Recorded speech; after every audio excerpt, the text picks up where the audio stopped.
Hey everybody, Adam-Wilber here with Volpine Creations, and today we are talking with a good friend, an amazing creator, and an all-around genuinely nice human being, Perseus. So I was very gracious to have him give us part of his brainchild on the cups and balls, the coffee cups and beans. So I'm just gonna talk to him, ask him a little bit about his history in magic, and then we'll talk a little bit about the cups and balls. So I'm gonna try and add him up here. Perseus, how are you, man? How's life? Hey man, how you doing? Good, really good. Well, thank you for How are being you doing, here. man? Doing really good. Yeah, no complaints.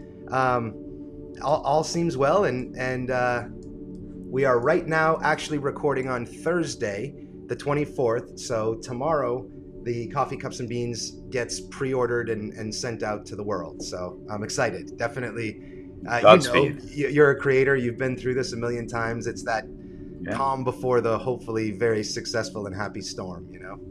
Yes. Yeah. That's well said. Well said. And it is a project that is, it's one of the good ones. It's one of the things that you took something that magicians have been doing for years and years, and you put steroids on it. legal steroids. Legal steroids. Yeah. Well, I want to. Creative steroids. There you go. I want to talk a little bit for anybody who maybe hasn't purchased anything from you, learned about your history in magic. To the general question that we've all been asked a million times: what was your start? Do you have that first vivid memory of the thing that you went, "Whoa," and that kind of sparked your career in magic? And if so, what was it? I do. It wasn't the thing that sparked my career in magic, but I do remember the first trick I ever saw. It was a friend of my parents doing an old rubbing in the elbow coin trick. Cool. And I still remember the exact way he did it. I still remember that when the coin vanished, he used his fingers like that, and my face just Cool. melted. And I still remember him going like, "You want to learn how it's done?" Like, yeah. And he taught me, and that was the first trick I ever learned. And then me and magic parted ways. Life happened, and then I stumbled upon her again years after by accident through a book. How old were you when you saw the classic Into the Elbow? 9. Cool. Yeah. But it was. Can you still perform that trick? I do not, but it is one of the. If a layman asks me to teach him a magic trick, that's the one I'll teach him. Cool. That's great. It's really good. It's a really good effect. Do you remember the book that resparked your love with Lady Magic? I do. It What was was a it? crappy book. It was a Magic of Ali Nabuda or something. It was one of those generic starter magic trick books, with the coins that you go like this and you throw one as you turn your hands over. Basic tricks, but it just opened up this door to me. Like, oh God, it's like this is a craft. I can study this. I can learn how to do more than one, and blah blah. And then being a magician or whatever wasn't that far. It's doable. And I started doing kids parties and stuff, slowly leaning towards stage magic, card manipulations, and finally in close up. And that's home for you now, close up? Oh yeah, that's my jam. I think the intimacy of close up, it cannot be matched. Yeah. You can see elephants and whatever you want appear, disappear on the stage, but the connection a performer can have with another person in the same table, it's so personal, so private, so strong to me that I wouldn't trade it with anything. Awesome. Do you do any stand-up parlor stuff still? If a client calls, Yeah, of course. but your passion is in the sitting down and And I always sell them. Oh, would you like a few hours of close-up before the parlor show? it really helps. It really helps. Yeah. I'm telling you. It does. Absolutely. Because you build a rapport, Yep. much more quick and all that. And then again, when I do parlor shows, I always use the same style. I do metaphors and symbolisms, and and try to keep it on the same identity. Cool. Awesome. And the actually to segue smoothly to what we are talking about, your cups and balls fits perfect to me because I do indeed love coffee. Cheers, my friend. Cheers. That's the beauty. I mean, that's honestly the point of coffee and magic. You are you are in Greece. I am in New Hampshire, United States. We're having a conversation, sharing a cup of coffee, talking about things Exactly. we're passionate and that we love. Like, Yeah. What more do you want? exactly. Well, honestly, let's throw a little magic in there. That's the only other thing that I could ask for, right? So Absolutely. with that transition, I'll pat myself on the back there. With magic, you know what I really appreciate about you as a performer, not just in performing but also in your products, is the presentation, right? It's like you can do something really well. Like you could put a trick out that's a really good trick, or you could take the time and say, I'm going to actually write a book of illustrations, which I don't need to because there's a video that will go with it. Yeah. But it's that, like, I don't want to say the extra mile, but it's this idea of every single part of what I do has a purpose. So if you're going to purchase something from me, from the second you get it, there's a purpose and a meaning for everything that's in there. And not a lot of performers can transition that into their performance as well. Whereas, like, every word I'm saying to you has a meaning behind it. So I love watching your performances because I'm the opposite of it. I use a lot of extra words because I'm very hot-headed and right, just too quick in my own head. But you can watch your performance and it's there aren't the extra words. There isn't the speeding through scripts, right? There isn't the stuff that is the filler, we would call it. And that's not easy to do, right? That's not something that comes naturally to most people. Quite the opposite comes natural to most people. Right. How and why? I'm writing the second book about it. I mean, it's scripting. So when did that trigger in you? Like, what did you see or feel or experience that made you go, I have to look at this different? 3 things. I grew up in an artistic house. My father and my mother both were painters, loved literature. I grew up in a house full of books and arts in general. So, and I was kind of grown to be like it's cool to be an artist. You don't have to be ashamed to be an artist. If you want to be an artist, go. Awesome. Yeah, you don't have to be a doctor. You want it's like the opposite of most families. Mm-hmm. It was like my parents were like, it's cool. If you want to be an artist, if that's your dream, go for it. We'll support you. I had a band and they would come to every single live we had and all that. I went into painting and they were, I did exhibitions and stuff and they were always there supporting. And funnily enough, when I turned into a magician, they were like, is that an art though? And I was like, yes, can be. Interesting. I go, okay, show us. And then as I evolved, they got it. They okay, sure, we approve. Interesting though. That's a neat little quib of the idea of these very artistic people, not looking down on magic, but genuinely questioning, like, hey, is that an art? And it's like, well, let me show you. Yes, it is, and I can show you. That's really cool, man. That's one of the things. The second one was me visiting Italy and visiting the Sistine Chapel, where I went like this and saw what Michelangelo has done to this stadium of a thing, and I stuck there for 45 minutes, and time stopped for me. And to me, that notion that I cannot express how I felt, that's a new emotion that this guy made me feel. With with ages dividing us, but he went in there and touched me. I was like, I want to do this to people. I want to do something that creates new emotions to people.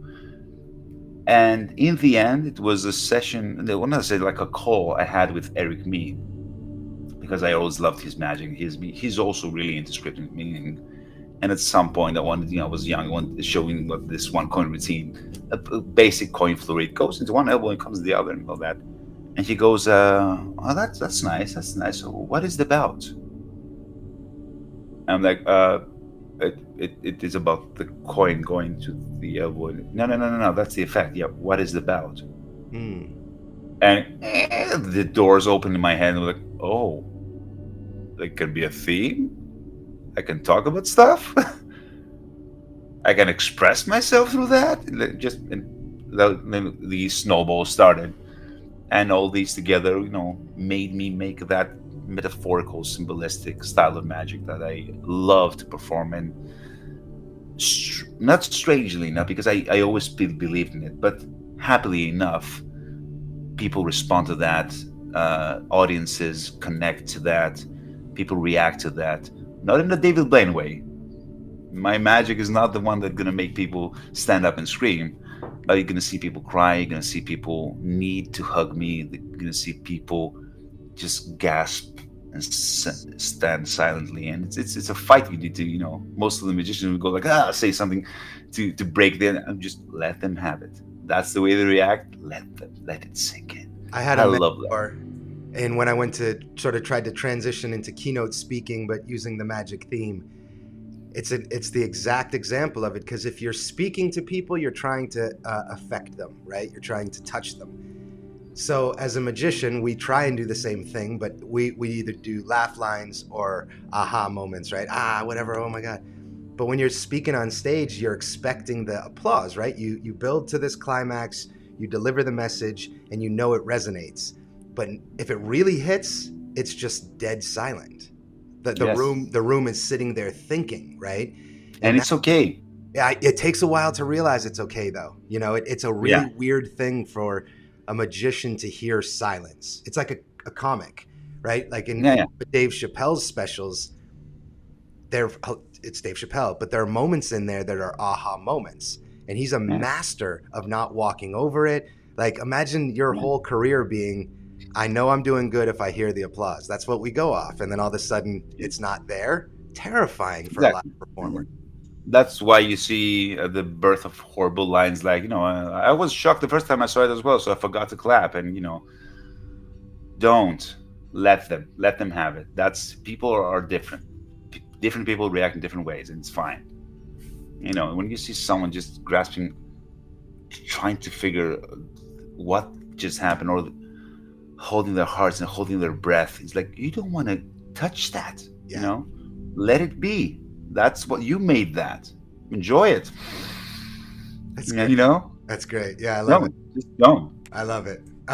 So you said your second book. For anyone who doesn't know, can you talk a little bit about the first, where they can get it, what it's about, and then maybe transition into what do we have to expect for the second one?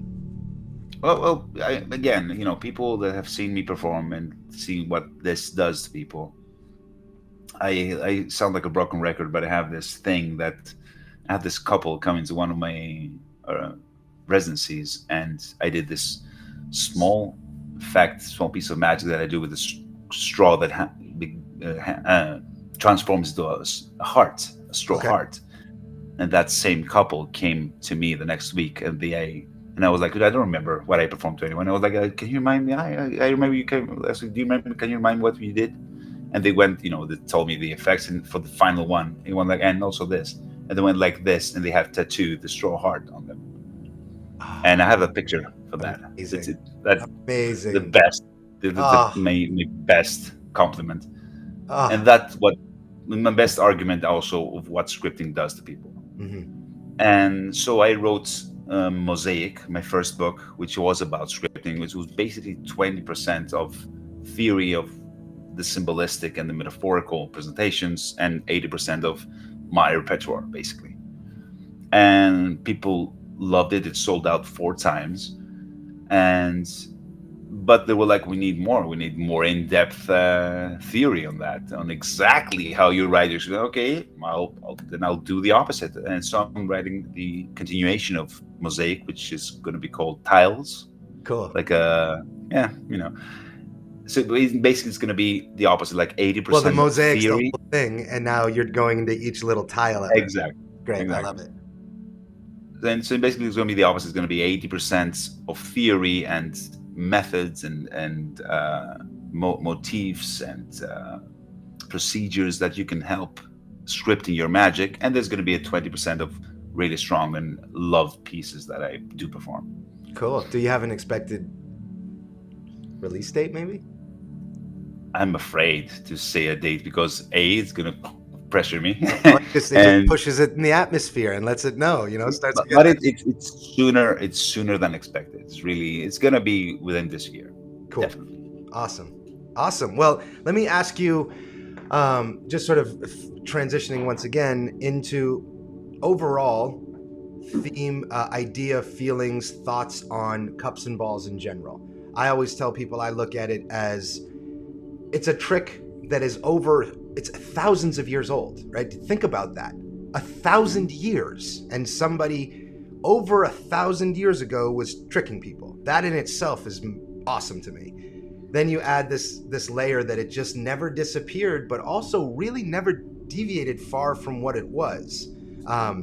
It's one of the only pieces of magic I know of that can incorporate so many fundamentals, from vanishes, disappearing, all the effects, without it being convoluted, right? We can force that in some things, but just naturally, by effect, that's what you're doing. You're pulling from the fundamentals and utilizing it. I think it's a beautiful piece of magic for any magician, but specifically a close-up working magician, to learn everything they can about it.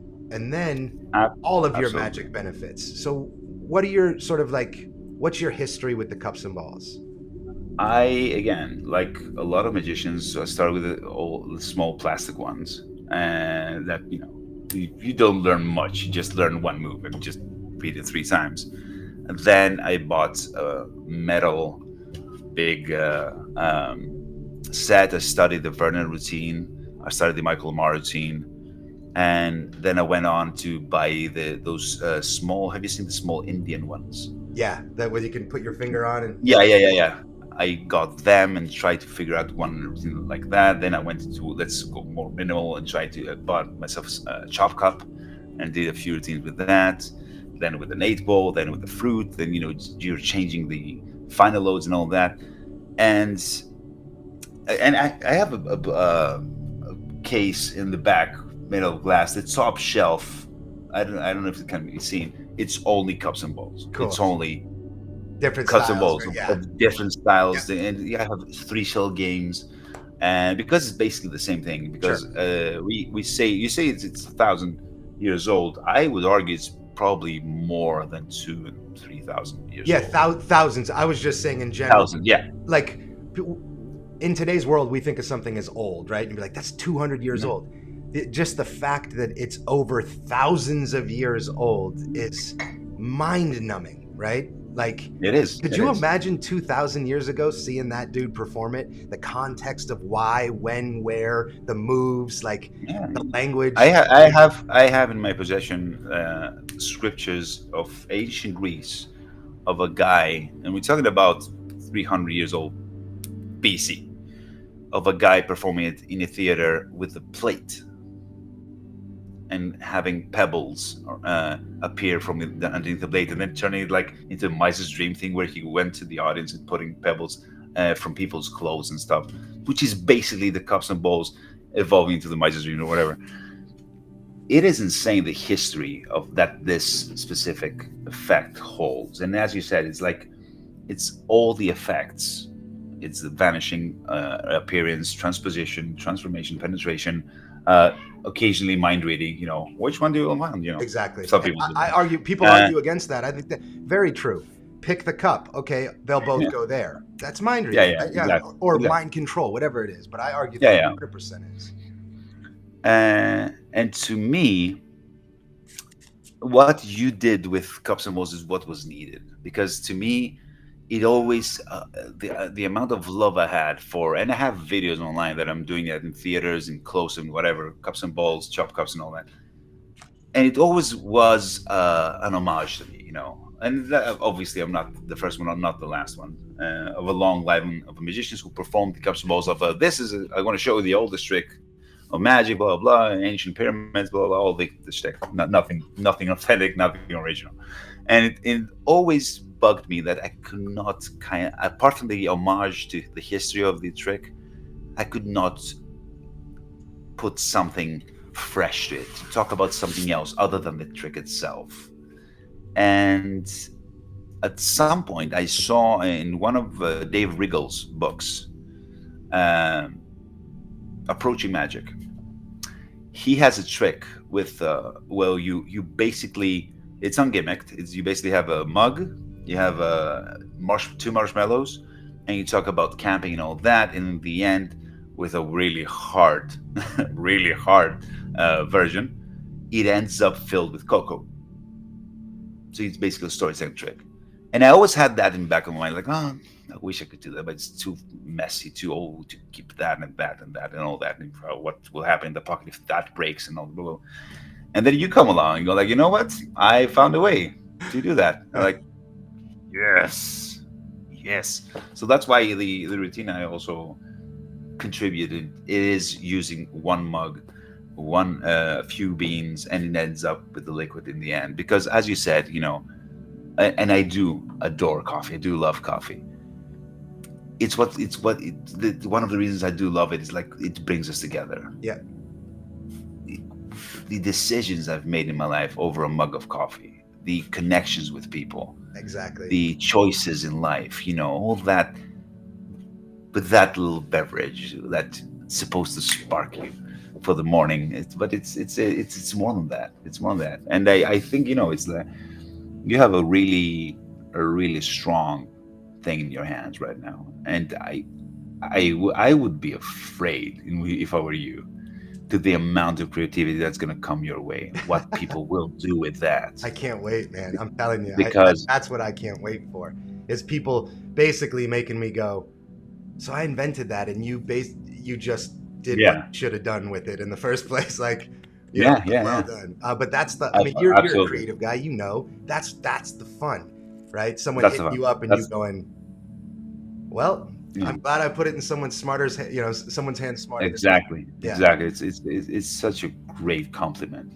that you put the foundation and then people bloomed in it, it's like being a tool builder, right? So there are things.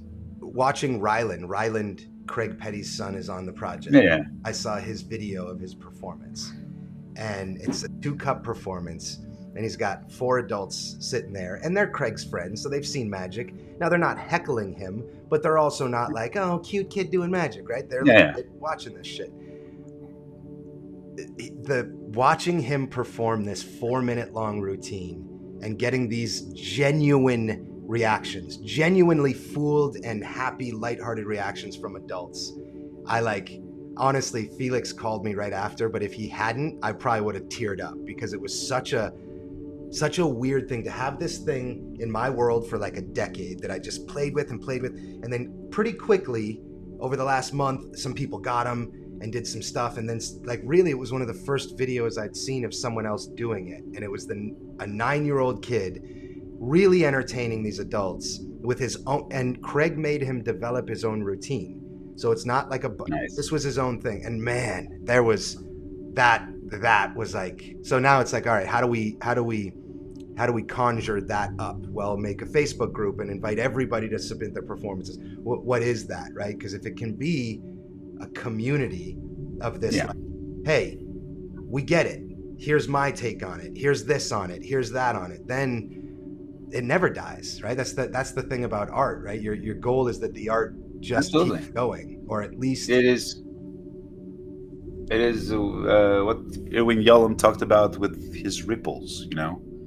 I don't. When it's really well known, especially if you're an atheist of sorts, that what we're here to affect other people. We're just going like in the pond, and the ripples expand, and then other people do the same thing. And when those ripples collide is where you affect people, you influence them, you leave them better people than when you met them. And that's why we're here. Just do good. Leave this pond more beautiful than you found it. And by creating effects like that, and again, people would say, oh, it's too pretentious, we're talking about magic tricks. I don't think that is. I mean, to me, magic is art, and art affects people. Art changes people. Art makes people grow. We need art more than anything, especially in those times. And I take art really seriously. And when a new tool like yours comes in the market, you feel like the warmth, like that's good. That will help. That will push us forward, and it's a really refreshing thing to see, because, and you know that better than I do, that a lot of people rush to release stuff. They for some reason they think there's some sort of credibility or um, uh, fame that comes with it, and so they're doing it for the wrong reason. A and B, who cares? Who cares if a magician is known in a magic community? That's not the point. That's not why you create magic. That's not why you release magic. That's not why you try and be authentic and offer your magic and your creations to people. Because once you offered it, like you did, it's not yours anymore. Exactly right. People will take it and they'll do whatever they want with it. And justifiably, right? That's a kid called, hey, I want to do it on a TV show. Do I have permission? As soon as you give me $250, that's your permission. You do whatever. Do it better than me. Do it better than everyone on the project, please. Absolutely. Just send me a clip of it. Absolutely. And well, that's the thing. I really appreciate your take in this. You said it. I'm very serious about art, and it's crystal clear in everything you do. So. I love that you could be a part of this, and it is my honor, man. Thanks you for inviting me. It's my pleasure, and you know that. I hope you like the routine that came up with. I love it. Again, it comes straight from the heart, which is everything I've seen of you, which is it's undeniable. You can't not feel it, regardless of if you agree with it. Maybe the person doesn't like your character or the story, but. I think there's something really special to be said about not having an argument or questioning your mind is magic art. Yes, undeniably, 1000% it is. End of discussion. So with that knowledge, how are you going to be an artist, right? Like, what are you going to do to be an artist? And, anyone watching, if you haven't picked up his first book, do so, because there's a nice little outline of how to do that there. And I'll be patiently waiting for book number 2 and picking up some of those tiles to dive in more. So again, thank you for being on here. If anyone wanted to follow, much for having me. If anyone wanted to sort of check out your stuff, do you want to list your website and where they can follow you? And then we'll put some subtitles underneath. But where can people learn more about you or what you're doing? Take a peek in my company, OrionMagicProductions.com. And that'll be on the screen right now. And do yourself a favor. Do you have any more of... I forget the name. The stone. Medusa. Are you out, or do you have? Medusa. I have a few left. But they're running short, so we need to stop it when these are out, go out of stock, and to remake it again. So because the production for this is like, click there, get one. It's beautiful. I saw the infancy of this years ago, and to see what it's grown into, awesome. So again. Perseus, thank you for being part of the project. Thank you so much. Awesome. I appreciate it. And thank you. And you should really feel proud about that, Adam. Thank you very much. You've done good. You've done really good. I really do. Well, everybody, hold on, let me do this real quick just so it's professional. Hold on. So that's it, everybody. That was Perseus's interview. We will see you on the next one. And as always, my friends, onward.